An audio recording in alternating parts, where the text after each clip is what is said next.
La mañana en que decidí vengarme, llevaba un vestido claro y una sonrisa tranquila. Nadie habría imaginado que detrás de esa calma algo se había roto para siempre. Yo misma no lo sabía hasta ese día. Creía que aún era una madre afortunada, una mujer mayor rodeada de cariño, protegida por su propio hijo. Qué ingenua fui. El sol brillaba con esa luz dorada de primavera que tanto me gustaba. Las calles estaban llenas de gente caminando sin prisa, disfrutando del clima. Yo también caminaba así, con pasos lentos, sintiendo el peso ligero de los documentos bajo mi brazo. Me sentía aliviada, casi feliz. Después de meses de preocupaciones, por fin había dado el paso que Esteban y Laura me habían pedido tantas veces. Salí de la notaría con los documentos preliminares bajo el brazo y el corazón liviano. Todo parecía correcto, todo parecía ordenado. Había firmado papeles preliminares para adelantar la cesión de mi casa, la casa donde había vivido durante más de 40 años, a nombre de mi hijo Esteban y su esposa Laura. Es solo para evitar problemas después, mamá, me había dicho Esteban la semana anterior, mientras tomábamos café en mi cocina. Para tu tranquilidad, así no tienes que preocuparte por trámites legales complicados cuando seas más mayor. Laura había asentido con una sonrisa que entonces me pareció dulce. Nosotros cuidaremos de todo, suegra. Usted solo tiene que disfrutar de su vida sin preocupaciones. Y yo les creí porque las madres creemos incluso cuando algo dentro nos susurra que no deberíamos. Porque querer creer es más fácil que enfrentar la posibilidad de que quienes más amamos puedan defraudarnos. Fue al cruzar la plaza frente al edificio de la notaría cuando una voz me detuvo en seco. No firme lo último, dijo una voz clara pero baja. Todavía no, me giré sorprendida. Era una mujer mayor, delgada, con el cabello gris recogido con cuidado en un moño impecable. Vestía con elegancia discreta, un traje de 2 piezas en tono beige. No parecía perdida ni confundida. Sus ojos, en cambio, tenían una claridad inquietante, como si supieran algo que yo aún no estaba preparada para ver.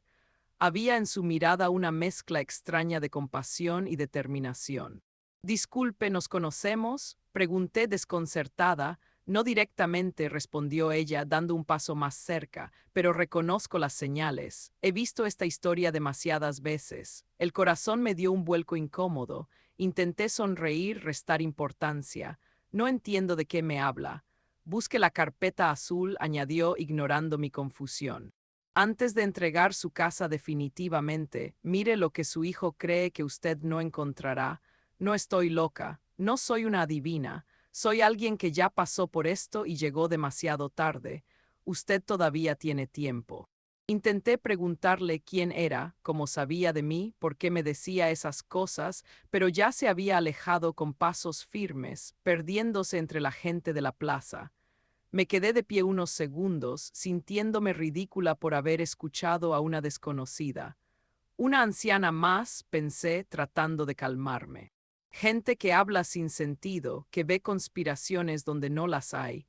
Me reí por lo bajo, nerviosa, y seguí mi camino hacia la parada del autobús, pero la semilla de la duda ya estaba plantada. Esa noche dormí mal. No por miedo, sino por una incomodidad persistente, como una piedra pequeña dentro del zapato que no puedes quitar. La carpeta azul. La frase se repetía en mi mente una y otra vez, interrumpiendo cualquier intento de conciliar el sueño. Me levanté 3 veces para beber agua, caminar por la casa, mirar por la ventana hacia la calle vacía. Yo no era una mujer curiosa por naturaleza, nunca había sido de las que revisan cajones ajenos o escuchan conversaciones privadas, pero tampoco era tonta. Había vivido lo suficiente como para saber que cuando algo no te deja dormir es porque pide ser escuchado. Y esa voz interior, ese instinto que había ignorado tantas veces por miedo a parecer desconfiada, ahora gritaba. A la mañana siguiente, después de dar vueltas en la cama hasta el amanecer, tomé una decisión. Me levanté, me vestí con cuidado, desayuné lentamente tratando de calmar los nervios y luego tomé el autobús hasta el apartamento de Esteban y Laura. Ellos trabajaban a esa hora. Esteban en su oficina de contabilidad, Laura en la tienda de ropa donde era gerente. Yo tenía una copia de la llave por si pasaba algo. Me la habían dado el año anterior cuando Laura tuvo una emergencia y necesitaba que recogiera unos documentos. Nunca pensé que la usaría así para entrar a escondidas como una intrusa en la casa de mi propio hijo. El trayecto en autobús se me hizo eterno. Cada parada me daba la oportunidad de arrepentirme, de bajarme y volver a casa, de olvidar las palabras de aquella mujer. Pero algo más fuerte me impulsaba hacia adelante, una necesidad de saber, de confirmar que todo estaba bien, que mis miedos eran infundados. Entré con cuidado, como si la casa pudiera acusarme de traición. Mis manos temblaban al girar la llave. Todo estaba en orden, demasiado en orden. La cama perfectamente tendida con cojines decorativos alineados, los muebles limpios sin una mota de polvo, el aroma ambientador de lavanda flotando en el aire. Pero había una frialdad que no recordaba de otras visitas, o quizás era mi propio estado de ánimo proyectándose en las paredes. Comencé por la sala, abriendo cajones del mueble del televisor. Nada más que cables, mandos a distancia, algunas revistas viejas. Luego fui a la cocina, revisé el escritorio pequeño donde guardaban facturas.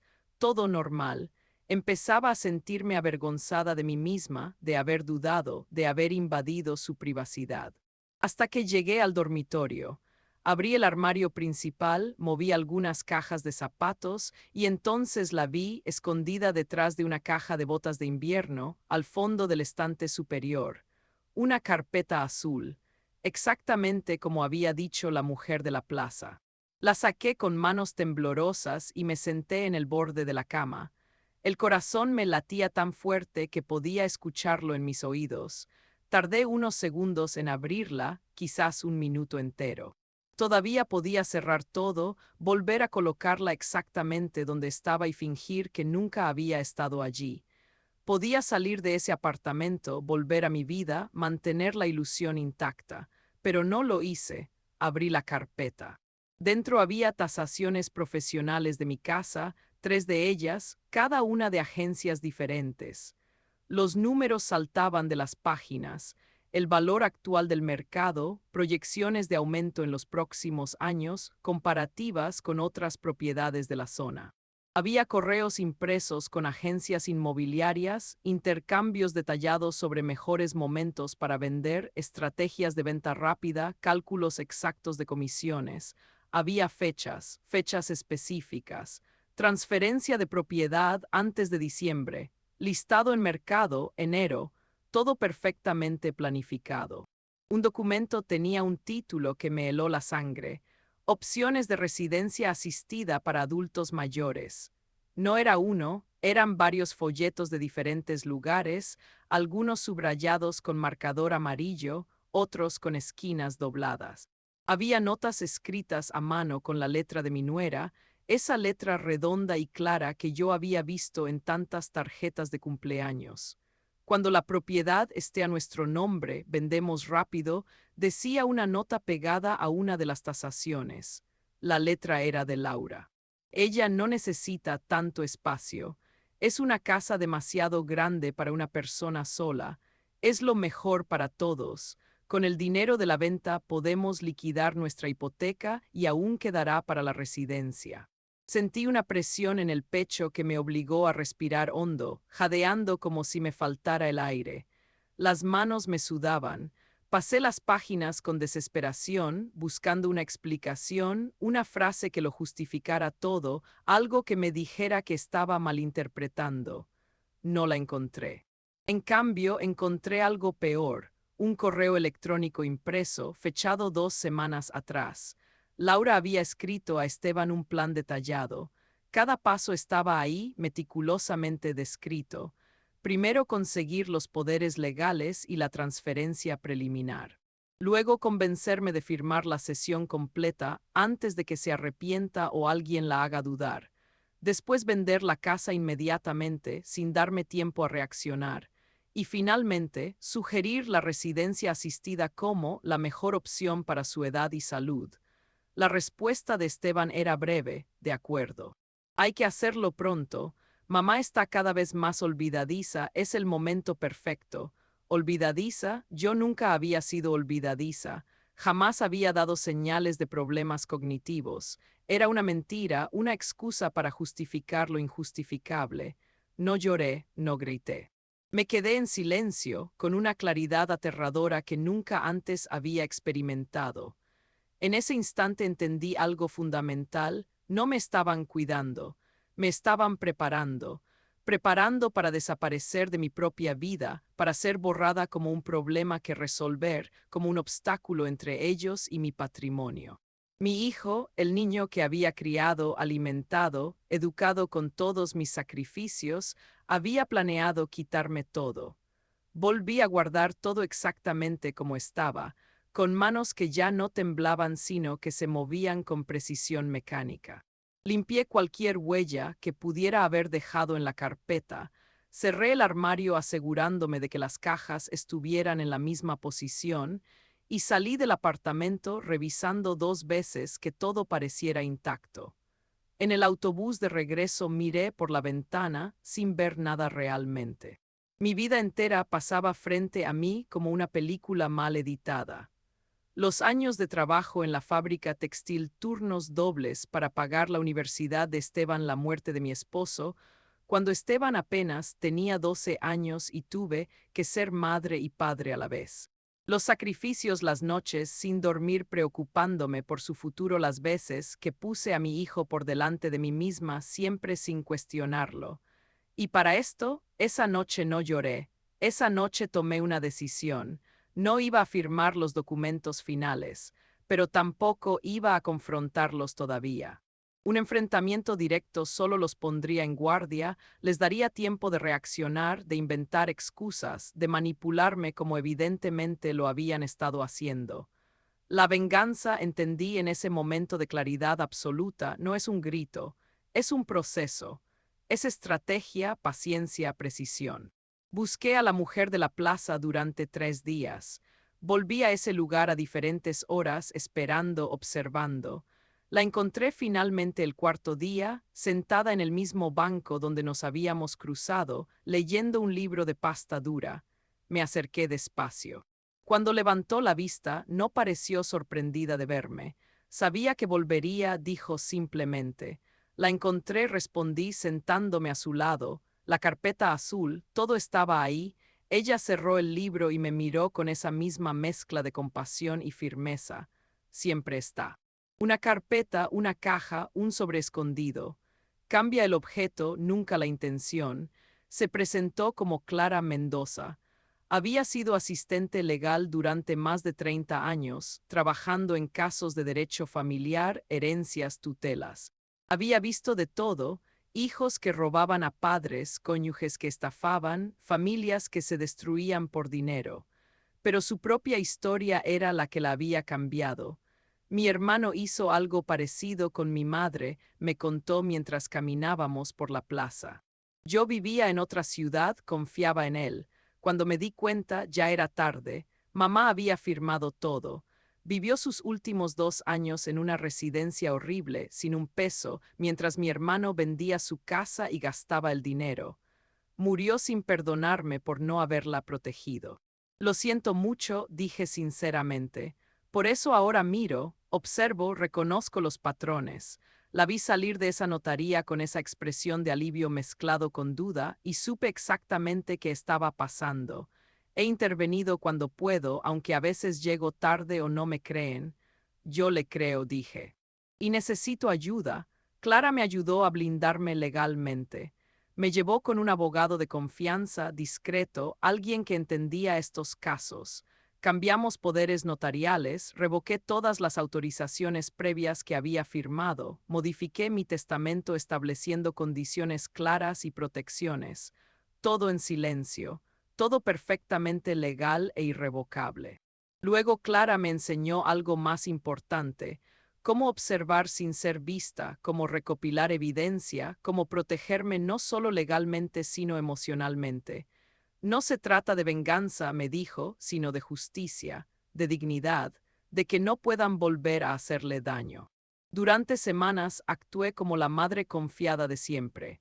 Seguí visitándolos los domingos para comer, fingí cansancio ocasional, mencioné pequeños olvidos inventados, dejé que Laura se impacientara pensando que el momento ideal se acercaba. Dejé que Esteban bajara la guardia, que se sintiera seguro en su plan. Los dejé creer que el tiempo jugaba a su favor, que yo era la anciana ingenua que podían manipular a voluntad. Fue difícil. Cada visita era una representación teatral dolorosa. Ver a mi hijo sonreírme mientras planeaba despojarme, escuchar a Laura hablar con dulzura fingida. Pero Clara me había enseñado a ser paciente, a esperar el momento adecuado, hasta que cometieron el error. 3 semanas después de mi descubrimiento, Laura llamó a una clínica neurológica haciéndose pasar por mí para preguntar por evaluaciones cognitivas y procedimientos para declarar incapacidad mental. Quería saber qué pasos seguir, qué documentos necesitaba, cuánto tiempo tomaba el proceso. No sabía que la clínica, por protocolo de protección a adultos mayores, grababa todas esas llamadas. No sabía que yo ya había contactado con ellos previamente, alertándolos de un posible fraude. No sabía que yo ya había aprendido a escuchar, a anticipar, a protegerme. Cuando la clínica me envió la grabación, escuché la voz de Laura imitando mi manera de hablar, diciendo que estaba muy preocupada por mi memoria y que necesitaba ayuda para manejar mis asuntos. Ese fue el punto de no retorno. Con esa grabación y todos los documentos que Clara me había ayudado a recopilar, tenía evidencia clara de intento de fraude y abuso contra una persona mayor. Podría haberlos denunciado penalmente, pero yo no quería destruir a mi hijo. Quería que enfrentara la verdad. El día de la firma final llegué a la notaría acompañada, no por abogados ruidosos ni amenazas dramáticas, sino por Clara, por mi nuevo abogado, y con documentos claros y testigos silenciosos. Esteban y Laura ya estaban allí, sentados, confiados, probablemente imaginando cómo gastarían el dinero de la venta. Cuando el notario comenzó a leer, no era la donación que esperaban, no había cesión de propiedad, no había transferencia de control. En cambio, se leían las revocaciones de todos los poderes previos, la anulación de documentos preliminares y la presentación de evidencia de intento de fraude. Laura palideció primero, luego enrojeció, miró a Esteban buscando explicaciones que él no podía dar. Esteban me miró como si me viera por primera vez en su vida, como si una extraña estuviera sentada donde debería estar su madre dócil. Mamá, susurró con voz quebrada. ¿Qué es esto? No levanté la voz, no fue necesario. Con calma saqué la carpeta azul que había traído conmigo, una copia exacta de todo lo que había encontrado en su armario. Se la pasé sobre la mesa. Esto es lo que tú y tu esposa planeaban hacer conmigo, dije, mirándolo directamente a los ojos. Cada detalle, cada mentira. Le dejé escuchar fragmentos de la grabación de Laura en la clínica. Le mostré los correos donde él mismo había escrito: es el momento perfecto para aprovecharse de una supuesta incapacidad que yo nunca había tenido. No lo humillé gritando. Lo enfrenté con hechos, con su propia traición documentada, imposible de negar. Laura explotó. Gritó que yo estaba loca, que estaba malinterpretando todo, que ellos solo querían lo mejor para mí. Insultó, acusó a Clara de haberme manipulado, dijo cosas que no repetiré sobre mi cordura y mi edad. En ese momento dejó de fingir completamente.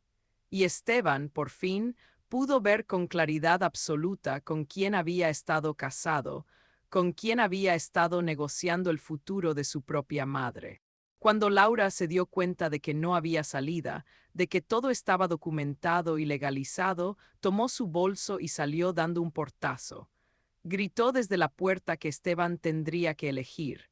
Esteban se quedó sentado, con la cabeza entre las manos, llorando silenciosamente. No eran lágrimas de arrepentimiento todavía, sino de vergüenza de haber sido descubierto. Mamá, yo no era así al principio, dijo finalmente. Laura. Ella me convenció de que era lo mejor, de que tú no sufrirías, de que las residencias ahora son muy buenas, o de que yo no me enteraría, completé, de que podrías traicionarme y yo ni siquiera lo sabría. No quería hacerte daño, pero lo hiciste, y peor aún, lo planeaste. No fue un impulso, Esteban, fueron meses de mentiras. No perdí a mi hijo completamente ese día, aunque estuve cerca. Perdí la ilusión de que el amor basta sin límites, sin respeto, sin dignidad mutua. Perdí la imagen idealizada de la familia perfecta que había construido en mi mente. Laura se fue, pidió el divorcio 2 meses después. Esteban se quedó, pero no como antes, no como el hijo confiado que podía entrar a mi casa cuando quisiera. Se quedó como un hombre que debe reconstruirse desde la verdad, desde el reconocimiento de lo que había hecho. Le puse condiciones claras: terapia, transparencia total, tiempo para reconstruir confianza. No iba a perdonar fácilmente algo que había sido tan calculado. Los primeros meses fueron silenciosos y distantes. Esteban se mudó a un apartamento más pequeño. Comenzó terapia. Me escribía cartas porque yo no quería verlo todavía, cartas donde intentaba explicar cómo había llegado a ese punto, cómo había dejado que Laura lo manipulara, cómo había traicionado todo lo que yo le había enseñado. Algunas cartas las leí, otras las guardé sin abrir. Clara se convirtió en una amiga cercana. Almorzábamos juntas semanalmente, compartíamos historias, nos dábamos fuerza mutua. Ella había salvado mi patrimonio, pero más importante, había salvado mi dignidad. Un año después sigo viviendo en mi casa. La misma casa donde crié a mi hijo, donde mi esposo murió, donde cada rincón tiene memoria. Pero yo no soy la misma mujer. Aprendí que ser madre no significa desaparecer para que tus hijos brillen, que amar no es entregar las llaves de tu dignidad a cambio de afecto, que la familia verdadera se construye sobre respeto mutuo, no sobre sacrificio unilateral. Aprendí que está bien poner límites, que está bien decir no, que está bien protegerse incluso de quienes más amas. Esteban y yo hablamos ahora ocasionalmente. Toma tiempo. La confianza rota no se repara con disculpas, sino con acciones consistentes a lo largo del tiempo. Las primeras conversaciones fueron tensas, llenas de silencios incómodos y palabras cuidadosamente medidas. Él quería que todo volviera a ser como antes, pero yo sabía que eso era imposible. El pasado no se borra, se acepta y se aprende de él. Hubo momentos en que Esteban trató de justificarse, de explicar la presión financiera que sentía, las deudas que había acumulado, cómo Laura lo había convencido poco a poco de que era la única solución. Escuché no porque buscara excusas para perdonarlo fácilmente, sino porque necesitaba entender cómo mi hijo había llegado a ese punto. Cómo un hombre al que crié con valores de honestidad y respeto había sido capaz de planear mi desaparición. La terapia lo ha ayudado. Puedo verlo en sus ojos cuando hablamos ahora. Hay menos evasión, menos intentos de minimizar lo que hizo. Reconoce el daño no solo a mí, sino a sí mismo. Ha empezado a reconstruir su vida de una manera más auténtica, sin la influencia tóxica de Laura. Quizás algún día podamos tener una relación nueva, diferente, basada en honestidad y límites claros. Una relación donde yo no tenga que desaparecer para que él se sienta cómodo. O quizás no, y he aprendido que eso también está bien. A veces pienso en Clara y en cómo una advertencia a tiempo puede cambiar completamente el curso de una vida. Si no hubiera escuchado a esa mujer en la plaza, si hubiera firmado esos documentos finales, ahora estaría en alguna residencia asistida, sin casa, sin autonomía, preguntándome cómo había perdido todo. Mi venganza no fue destruir a mi hijo, fue resistir, fue negarme a desaparecer, fue quedarme en mi casa, en mi vida, obligándolos a verme como una persona con derechos, con voz, con dignidad. Y eso descubrí es lo que más duele a quien solo quería borrarte del mapa. Que sigas existiendo, que sigas siendo visible, que te niegues a ser reducida a un problema que resolver. Cada mañana me despierto en mi propia cama, en mi propia casa, dueña de mis decisiones. Y esa, entendí finalmente, es la victoria más dulce de todas. También cambié mi relación con el dinero y las posesiones. Antes veía mi casa solo como un lugar donde vivir, como algo que naturalmente pasaría a mi hijo. Ahora la veo como el resultado de décadas de trabajo, de madrugadas en la fábrica, de sacrificios que hice con mi propio esfuerzo. Es mía por derecho y mérito, no algo que deba regalar por obligación familiar. He conocido a otras mujeres en situaciones similares a través de Clara. Nos reunimos mensualmente en un café del centro, un grupo informal de mujeres mayores que han enfrentado abusos financieros por parte de sus propias familias. Compartimos historias, nos aconsejamos, nos fortalecemos mutuamente. Algunas llegaron tarde, perdieron todo. Otras, como yo, pudieron salvarse a tiempo. Todas llevamos cicatrices invisibles, pero también una fortaleza que no sabíamos que teníamos. Les digo a estas mujeres lo mismo que Clara me dijo a mí: no permitan que el miedo a la soledad las haga aceptar el abuso. Es mejor estar sola con dignidad que acompañada en la humillación.